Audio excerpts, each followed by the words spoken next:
Hello students, good morning. Tagore senior secondary school Kathumar की online classes में आपका स्वागत है। तो 11th क्लास, ठीक है, 11 और सब्जेक्ट जो है अपनी वो है फिजिक्स, ठीक है बेटा। और अपना जो टॉपिक चल रहा था वो था चैप्टर सेकंड। चैप्टर का नाम था मापन एवं मात्रक। चैप्टर का जो नाम है क्या है बेटा? मापन एवं मात्रक, ठीक है। और टॉपिक जो चल रहा है अपना वो टॉपिक है विमाएं, भौतिक राशि की विमाएं का टॉपिक चल रहा है अपना, ठीक है। भौतिक राशि की विमाएं, डायमेंशन, ठीक है। हाँ, तो सुनना, तो हमने क्या बात की? एक बात हमने ये की थी कि जो मूल राशियां होती हैं प्रकृति के अंदर, वो मूल राशियां कितनी होती है प्रकृति में? 3 मूल राशियां होती हैं। और 3 मूल राशियों पर हम चर्चा कर रहे थे। पहली जो मूल राशि वो होती है द्रव्यमान, दूसरी मूल राशि होती है बेटा लंबाई, और तीसरी मूल राशि होती है समय, ठीक है। द्रव्यमान को हम क्या बोल रहे थे? मास, लंबाई को लेंथ, और समय को टाइम, ठीक है। यानी मास का पहला जो अक्षर कैपिटल M, लेंथ का कैपिटल L और टाइम का कैपिटल T, ठीक है। इस प्रकार हम क्या कर रहे हैं? बात कर रहे हैं भाई, ठीक है बेटा। हाँ, MLT। तो किसी भी भौतिक राशि की जब हम विमा लिखते हैं, किसी भी भौतिक राशि की जब विमा लिखते हैं तो विमा कैसे लिखते हैं भाई? सीरियल से बताया था आपको, MLT, ठीक है, मोहनलाल तिवारी, ठीक है। इस प्रकार सीरियल से लिखना है। और इसको अगर हम बड़े कोष्टक में बंद कर दें तो ये कहलाता है भूमीय सूत्र। सब कुछ बात कर चुके हैं लास्ट वीडियो के अंदर, ठीक है। बस थोड़ा सा रिवाइज करा रहा हूं आपको, ठीक है। हाँ, M की घात हम लगाते हैं A, L की घात लगाते हैं B और T की घात लगाते हैं C, ठीक है। तो घात यानी भौतिक राशि, मूल भौतिक राशियों के प्रतीक जो होते हैं MLT पर लगाई गई जो घातें हैं, उन घातों को हम कहते हैं भौतिक राशि की विमाएं। क्या बोलेंगे इनको? भौतिक राशि की विमाएं, ठीक है साहब। बात क्लियर हो गई होगी, है ना। तो भौतिक राशि की विमाओं को कैसे लिखेंगे? MLT पर घात लगा के। एक बात फिर बताई थी मैंने आपको, याद हो तो, कि अगर मान के चलो हमें ऐसा ही पद्धति में से कोई भी मूल राशि अगर दे रखी है, ऐसा ही पद्धति में मूल राशियों की संख्या कितनी बेटा? 7 होती है। और अगर उसमें से हमें कोई भी मूल राशि अगर दे रखी है तो मूल राशि जो दे रखी है उसको हम किससे? उसके प्रतीक से हम यहाँ इसके आगे लगा के और उस पर घात लगा देंगे, ठीक है। इसके अलावा अगर कोई भी मूल राशि दे रखी है तो उस पर हम घात लगा के नोट कर सकते हैं, ठीक है साहब। अब सुनना भाई, ध्यान से कि हम बात कर चुके थे, कई सारी भौतिक राशियां हम पढ़ चुके थे, है ना। दाब की हम बात कर चुके थे। हम लास्ट जो बात कर रहे थे वो बात कर रहे थे कोण की, ठीक है। तो कोण कैसी भौतिक राशि होती है बेटा? कोण एक मात्रकहीन हम कह सकते हैं क्या? मात्रकहीन उसको हम नहीं कह सकते, ठीक है। देखो ध्यान से, एक छोटी सी बात और बताते हैं हम, है ना, उसको ध्यान से सुनना। ये मिटा देता हूं मैं।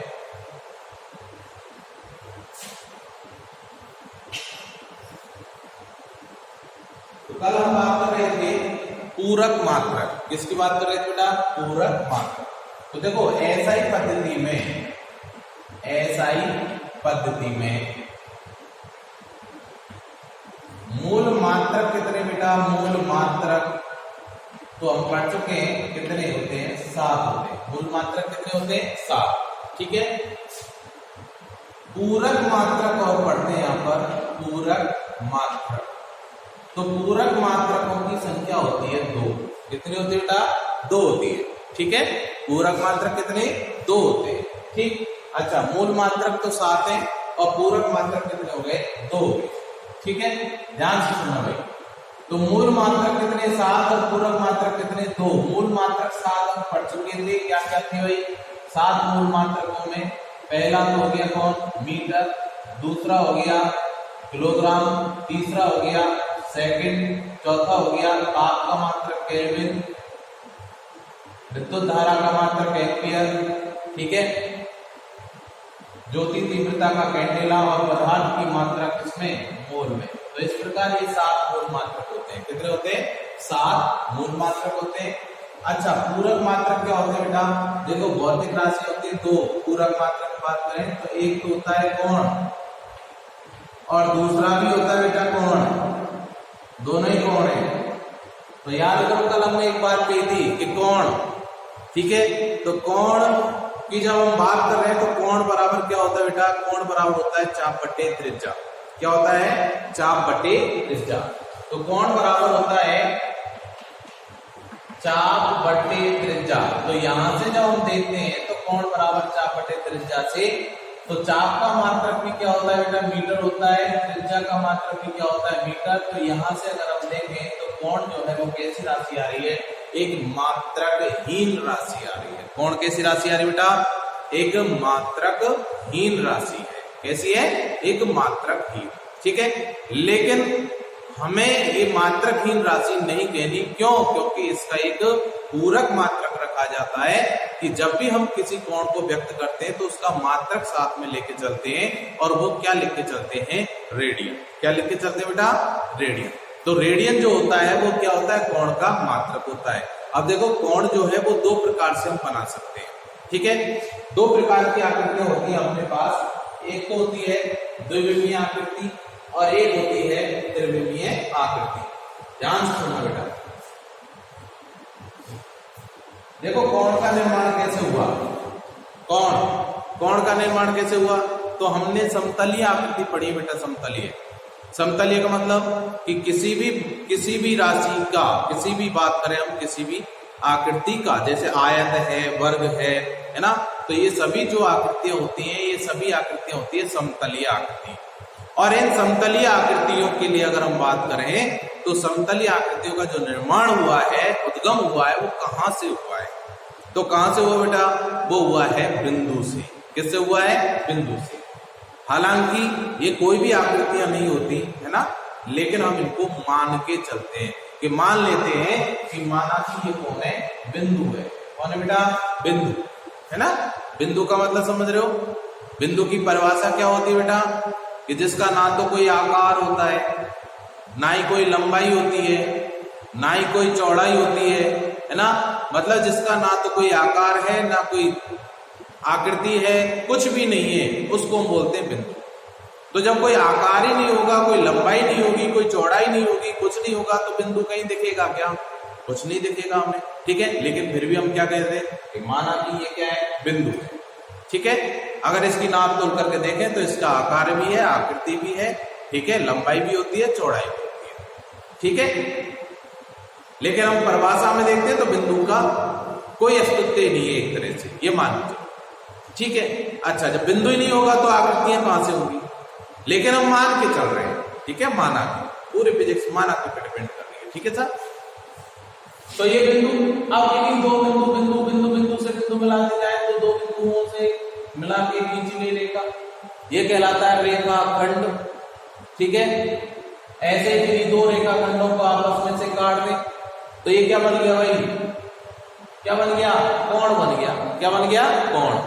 ऐसे 3 रेखा खंड आपस से काट दें तो ये क्या बन जाएगा, त्रिभुज बन जाएगा। नहीं बात समझ में, तो जो आकृति हम आसानी से इस बोर्ड पर बना सकते हैं उन आकृतियों को हम बोलते हैं समतलीय आकृति। क्या बोलेंगे, समतलीय आकृति, ठीक है।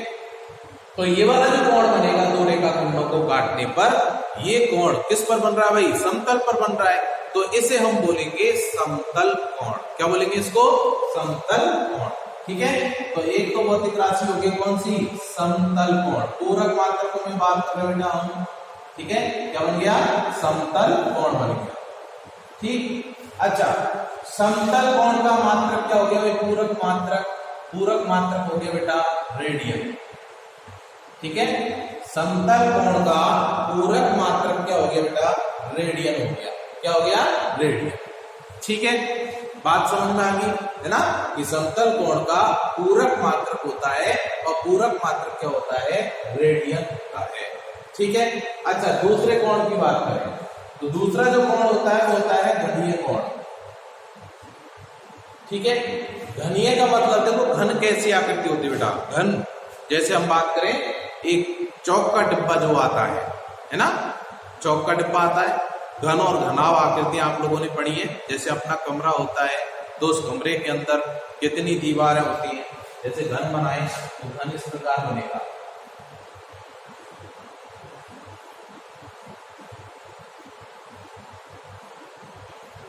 ठीक है, क्या बन गया? एक घन बन गया। घन का मतलब एक कमरा बन गया जिसमें कितनी दीवारें बेटा? एक तो आगे वाली, एक पीछे वाली, दो, एक इधर की, एक इधर की, कितनी हो गई? 4, एक ऊपर की, एक नीचे की, कितनी हो गई? 6।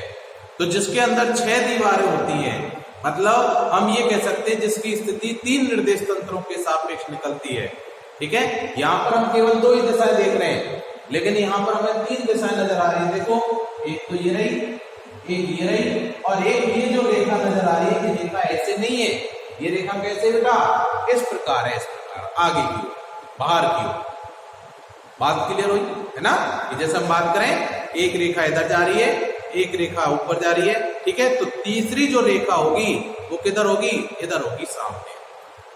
बात समझ में आ गई ना?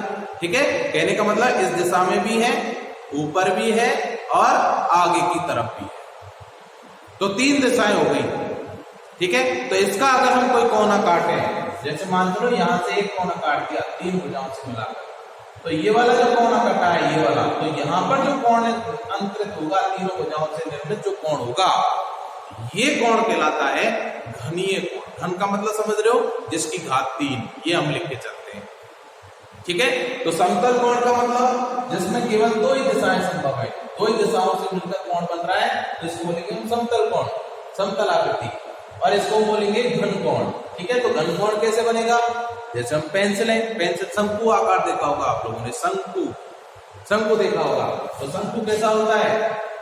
इस प्रकार चारों तरफ से इस प्रकार गोल होता है, जैसे पेंसिल को काट दें। ठीक है, तो काटने पर यहाँ पर जो अंतरित कोण होगा, ये वाला जो कोण है, ठीक है, यहाँ पर केंद्र पर ये वाला जो कोण है, इस प्रकार होगा, ये कोण वृत्ताकार रूप में, इस प्रकार। तो ये वाला जो कोण कहलाता है, ये यहाँ पर अंतरित जो कोण होगा इस क्षेत्रफल के द्वारा, वो कौन सा होगा? घनीय कोण होगा। कौन सा होगा? घनीय कोण। ठीक है, तो समतल कोण पर अगर हम बात करें, देखना ध्यान से बेटा, ये मिटा देता हूं, आप लोग इसको नोट कर लिया करो, है ना, वीडियो को स्टॉप करके।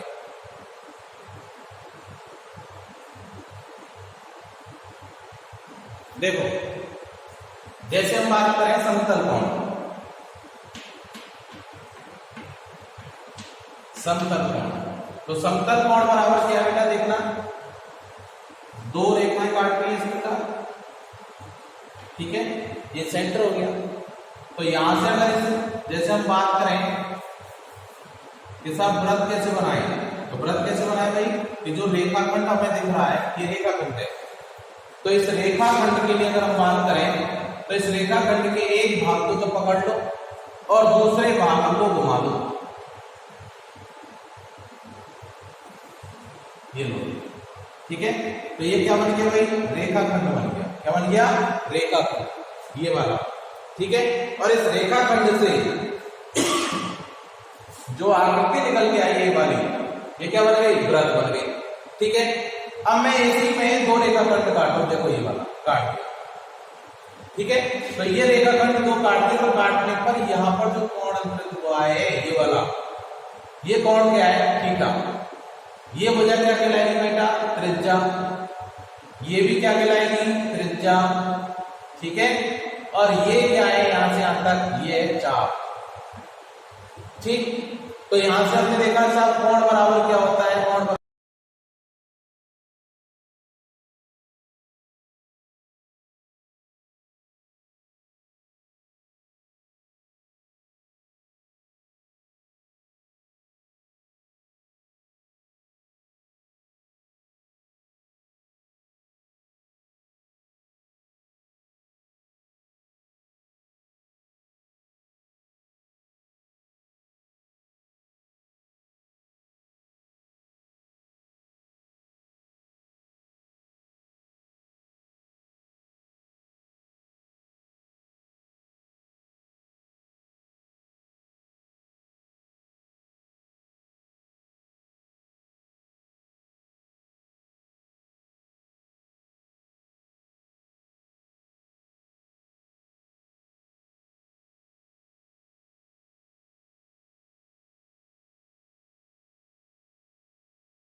होता है स्टेन एरिया। ठीक है भाई, तो ये बात आपकी अच्छे से समझ में आ गई। ठीक है, इस चीज को आप लोग नोट कर लेना। अब आगे कुछ एक भौतिक राशि और देखते हैं।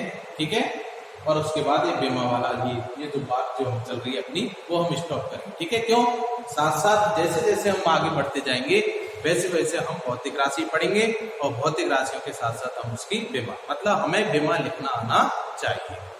ठीक है, फॉर्मूला आ जाएगा अपने पास, भौतिक राशि आ जाएगी अपने पास, केवल उसका हमें क्या निकालना है? बेमा निकालनी है। तो बेमा कैसे निकालते हैं ये चीज सीखनी हमें, ना कि हमें इन सारी चीजों को याद करना है। क्यों? समय के साथ साथ सब कुछ क्या होता जाएगा? याद होता जाएगा। ठीक है, हाँ, बस सीखना है। ठीक है, हाँ भाई, तो ये मैं मिटा देता हूं, आप लोग इस चीज को नोट कर लेना।